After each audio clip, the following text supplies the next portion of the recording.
নমস্কার বন্ধুরা, green on টপের একটি নতুন ভিডিওতে আপনাদের সকলকে স্বাগত। বন্ধুরা, আপনাদের যেরকম কথা দিয়েছিলাম ডিসেম্বর মাসে, নভেম্বর মাসেও কথা দিয়েছিলাম যে জানুয়ারি মাস আসতে আসতেই আপনাদের কিন্তু আমার যে শখের বাগান করেছি স্ট্রবেরির বাগান, সেই স্ট্রবেরির বাগানের আপনাদেরকে আপডেট দেবো এবং সুন্দর সুন্দর স্ট্রবেরি আপনাদের কীরকম হচ্ছে সেরকম আপনাদের দেখাবো। তো আজকে জানুয়ারি মাসের শেষ চলছে এখন, তো জানুয়ারি মাসের শেষ দিকে আমরা কিন্তু স্ট্রবেরি আমাদের গাছে প্রচুর প্রচুর প্রচুর পরিমাণে ফলন দেখতে পাচ্ছি। আপনাদের আজকে সেই স্ট্রবেরির ফলন কীরকম হয়েছে আমাদের নার্সারিতে এবং সেইগুলো নিয়ে আপনাদের কিছু গুরুত্বপূর্ণ টিপস দেবো এবং সঙ্গে আমাদের স্ট্রবেরি কীরকম হয়েছে সেগুলো আপনাদের সঙ্গে শেয়ার করে নেব। দেখুন, আপনারা এই স্ট্রবেরির কত ওয়েট হতে পারে, কীরকম সাইজ হতে পারে কল্পনা করতে পারছেন? একদমই এই রকমই সাইজ কিন্তু আমার যে বেডগুলো রয়েছে পুরো পুরো প্রথম থেকে শেষ পর্যন্ত সেম এরকম সাইজের, একদম সুন্দর সুন্দর, একদম রসালো লাল টকটকে, একদম সুন্দর রসালো লাল টকটকে এরকম কিন্তু স্ট্রবেরি পুরো ভরে পড়ে রয়েছে। আমরা কিছু মার্কেটে দিচ্ছি এবং নিজেদের খাওয়ার জন্য রয়েছে।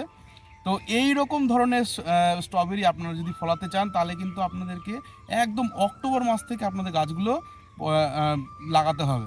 এই রকম চারা আপনাদেরকে ভালো জাত, অবশ্যই পুনে ভ্যারাইটি আছে, জার্মান ভ্যারাইটি আছে, এরকম অনেক রকম ভ্যারাইটি আছে। সেরকম আমার যে গাছটি রয়েছে এগুলো কিন্তু জার্মান ভ্যারাইটির গাছ।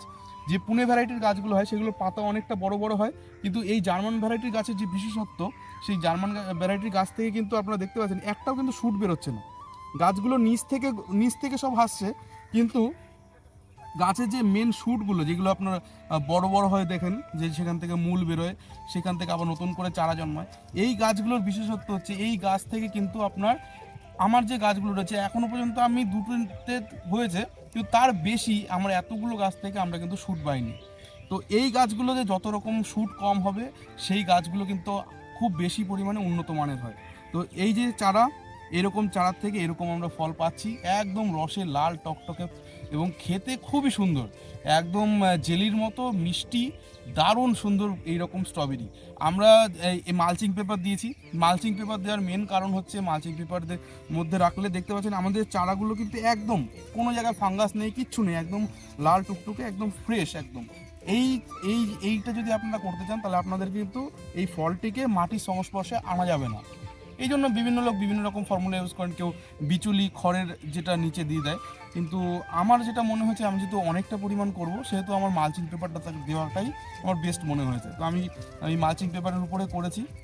দ্বিতীয় কথা হচ্ছে আপনার মালচিং পেপার দিলে আপনার এখান থেকে উইড বেরোবে না, মানে ঘাস বেরোবে না, আগাছা যেগুলো, সেই আগাছা বেরোলে কি হয়, গাছটাকে তো ডিস্টার্ব করবেই, সঙ্গে মাটিতে আমরা যে মানে গাছটার জন্য যে পরিমাণ আমরা খাবারটা দিচ্ছি গাছকে খাওয়ানোর জন্য, সেই গাছের খাবারটা কিন্তু ঘাস খেয়ে নেবে। সেই কারণে এটা সবথেকে গুরুত্বপূর্ণ বিষয় যে ঘাস হতে দেওয়া যাবে না। সুতরাং আমরা এই গাছটিকে ঘাসের থেকে মুক্ত করার জন্য কিন্তু আমরা মালচিং পেপারটাকে দিয়েছি। আমরা অক্টোবরের শেষের দিকে, হ্যাঁ আমার একটুখানি লেট হয়েছিল, তবুও আপনারা দেখে বুঝতে পারছেন কী রকম ভয়ঙ্কর পরিমাণ ফলন হয়েছে। তো এই রকম ফলন হওয়ার জন্য আমরা গাছকে খাবারটা ঠিকঠাক মতো দিয়েছি, যেমন খোল পচা দিয়েছি, সেরকম মাটিতে ভয়ঙ্কর পরিমাণে কিন্তু আমরা জৈব সারটা দিয়েছি, হিউমিক অ্যাসিডের সঙ্গে গোবর সার। এটা আমরা রেগুলার 15 দিন অন্তর অন্তর গাছের গোড়ায় গোড়ায় দিয়ে দিয়েছি। এবং আমরা গাছের পাতাগুলো দেখতে পাচ্ছেন একদম পুরো ফ্রেশ, একদম পুরো চকচক করছে পাতাগুলো, দেখতে পাচ্ছেন একদম চকচক, রোদের আলোতে আরও বেশি গ্লেজ দিচ্ছে। এই রকম প্রত্যেকটা গাছ, যত গাছ আছে প্রত্যেকটা গাছ দেখতে পাচ্ছেন, প্রত্যেকটা গাছের পাতা একদম ফ্রেশ। তো এই রকম গাছগুলো কিন্তু রেগুলার আপনাকে মেনটেন করতে হবে, কীটনাশক স্প্রে করতে হবে, ফাঙ্গিসাইড স্প্রে করতে হবে, এটাকে আপনাকে করেই যেতে হবে। এবং সবথেকে ভালো কথা, আপনারা যদি লিফে মানে পাতাতে যদি আপনারা ভিটামিন স্প্রে করেন, গাছের যে মাল্টিভিটামিনগুলো, তাহলে কিন্তু গাছ অনেক পরিমাণে গাছ ভালোভাবে খেতে পারবে। এবং এই রকম ফল পেতে গেলে আপনাকে কিন্তু মাল্টিভিটামিন আপনাকে স্প্রে করতেই হবে, 7 দিন হোক 15 দিন হোক আপনাকে স্প্রে করে যেতে হবে। তাতে কী হয়, গাছটা বেশি পরিমাণে পুষ্টি পায়।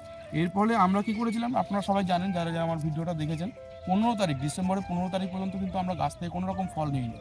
প্রত্যেকটা গাছ থেকে আমরা গুচ্ছ আকারে একদম ফুলগুলো আমরা কিন্তু তুলে নিয়েছি, প্রত্যেকটা ফুল আমরা গাছ থেকে তুলে নিয়েছিলাম।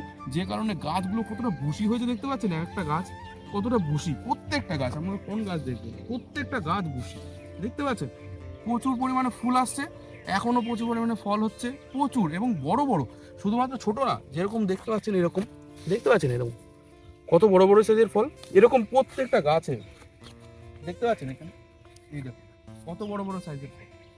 একটা সাইজ দেখাচ্ছি আপনাদের, এরকম দেখুন, এরকম সাইজের বড় বড় সব ফল কিন্তু আপনারা দেখতে পাবেন। আরও আছে, সব ওইদিক ওদিক সব ছড়িয়ে ছিটিয়ে রয়েছে।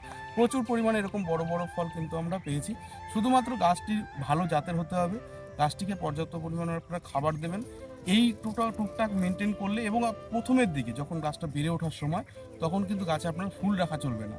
যেটা আমি আপনাদের বারবার করে বলেছি, ফুল রাখলে কিন্তু গাছের শক্তিটা কমে যাবে।